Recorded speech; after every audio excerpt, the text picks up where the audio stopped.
Presidential spokesman Edwin Lasharda says the hefty bonuses received by some officials of the Social Security system came from revenues generated by the agency and not from member contributions. The SSS drew flat after it was reported that its board of directors received at least 1 million pesos in bonuses amid plans to hike its membership premiums. Elena Luna reports.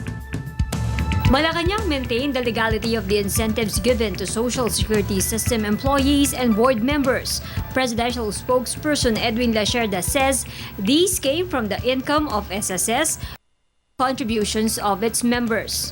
The bonus is contingent on the revenues it generated plus also other requirements as imposed by GCG. So even if kaya po sinabi natin hindi po porke lahat po sila ay members of the board, lahat po sila ay tatanggap kaagad ng bonus po.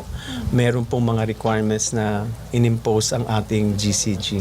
At liwanagin lang po natin, yung contribution po ng mga SSS contributors ay mapupunta po yan sa ating fund po, sa buong pondo po ng SSS para sa ating mga members po, para so that they can make use of all the availments, benefits that are provided under the SSS law. Some lawmakers want to interrogate the GCG or the Commission for Government-Owned and Controlled Corporations for allowing the incentives. The Senate is set to probe on the matter while party-list representatives have filed resolutions calling for an investigation.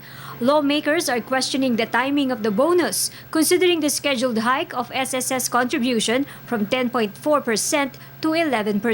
We respect the prerogative of the Senate to look into it, but we are also confident that the declaration of bonuses to SSS directors are defensible and based on very strict guidelines as imposed by the GCG. Lasharda added the palace is ready to present to members of the media, officials of SSS and GCG to better shed light on the issue.